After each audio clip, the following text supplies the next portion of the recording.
After quite some time and quite some amount of pressure, Stellar Blade developers Shift Up has elected to reintroduce previously censored outfits. And by censored, I mean covered up. This is important to point out since, of course, the news that the game's developer would be releasing the originally removed outfits in all their uncensored glory has annoyed quite a few games journalists, who continue to insist that there was no censorship. Oh, I know we have the uncensored items. I know we have the uncensored dress right there. And we can see that it is more exposing than the censored version, but there still was no censorship.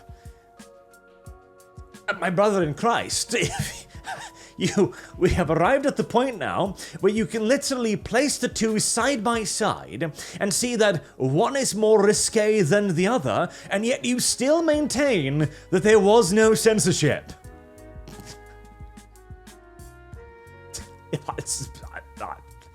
To understand the mind of a games journalist is to fully embrace madness, is the position that I've arrived at this point, as we are now staring up at the blue sky and shouting, "Red! Red!"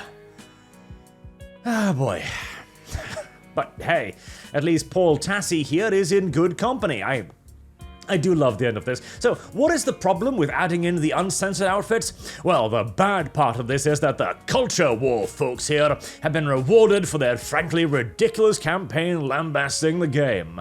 The culture war folks. Okay, newsflash here, Paul. Newsflash. You are a culture warrior. You know how I know that? It's because you still cling to the idea that there was no censorship. It's why you still add in, quote, uncensored outfits. Quote, the uncensored outfit, as if there ever was any censorship. Yes, sure, there's less cloth on that one, but I refuse to see. I close my eyes and refuse to see. Paul, the reason why you are so invested in this is because you have planted your ideological flag on this ground, that you insist that there is no censorship even when being presented with the obvious evidence that there was. Now, you may argue about the reasons, sure.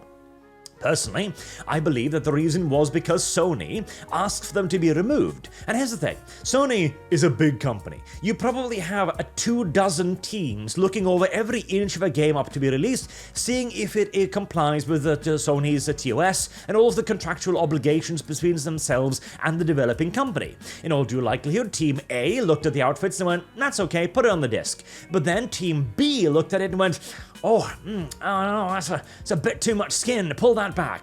And then they send that message to Shift Up, who are like, okay, fine, we'll patch it out day one, I guess. That's the only thing we can do now. And that's what happened.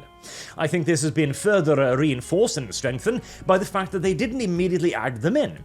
If this was, as the argument is, merely just a artistic decision by Shift Up, they wanted the outfits to look like this, okay, then there's a mass outrage going, hey, add in the uncensored versions, you said you wouldn't censor anything, then surely Shift Up would just go like, okay, patch them in. It would take a week or two at most, and yet it took absolute ages. Probably because they needed to ring up Sony and go, hey, so what was the problem with those outfits? Can we add them back in? And Sony then has to pour over their contract and check through all of their teams, figure out where this came from, get back to Shift Up and go like, okay, we're gonna give you permission, etc. Add them back in. That's why it took so long, because there was actually some negotiation going on in the background there.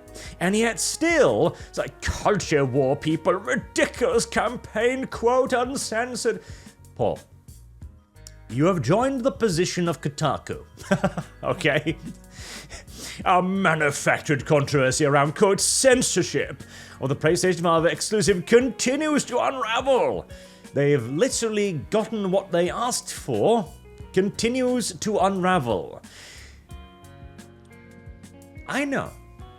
The human mind protects its ego before everything else. That is only natural, but your position has been proven to be so thoroughly and absolutely untenable now that you are standing shoulder to shoulder with Kotaku. Which is a sign for any man to run for the hills.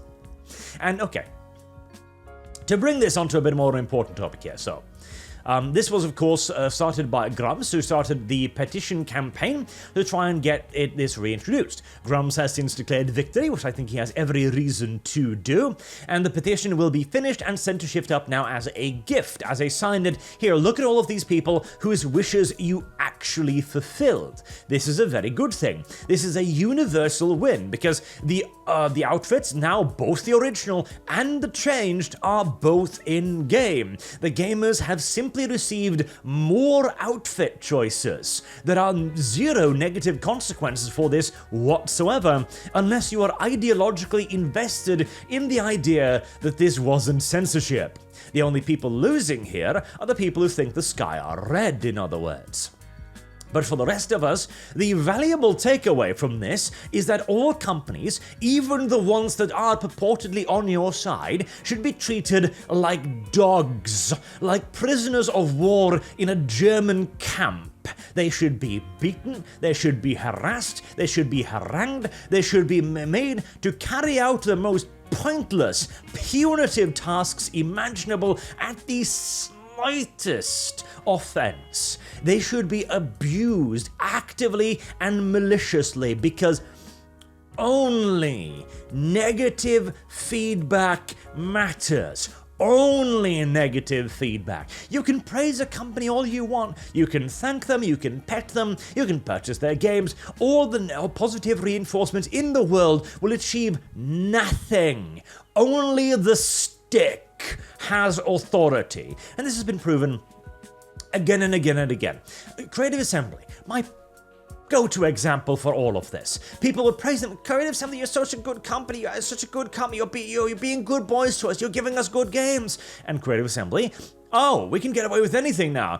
Worse DLC policy, full-priced expansion packs, we're gonna start selling unit packs again, we're gonna sell packs of legendary lords at ridiculous prices, we're gonna increase our prices, we're gonna sell you less content, and they just kept going. The longer people praised CA, the tighter their little hands closed around everybody's necks.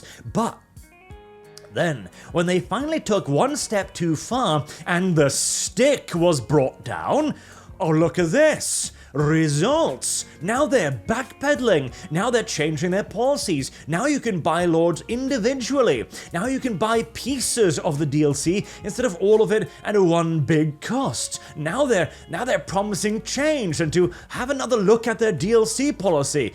My heavens. How could this be? Because the stick reigns supreme. We've tried the carrot. The carrot doesn't work. The carrot is at absolute best. At absolute best. The carrot should simply be purchasing their game. That should be the carrot. You have done nothing to displease me recently, and thus I shall purchase your game. Here is your $60. That is all you should ever give them. That is the only carrot they deserve, and the only carrot they are entitled to. Everything else should be the stick. The stick, the stick, the stick. Negative feedback. Above all else. Über alles. And this has been proven yet again now. Remember this, dear viewers. Beat your favorite companies, lest they become your least favorite companies. And then when they do something good, then you may grudgingly go, good job. And then consider buying the next piece of DLC. That's it. Aye.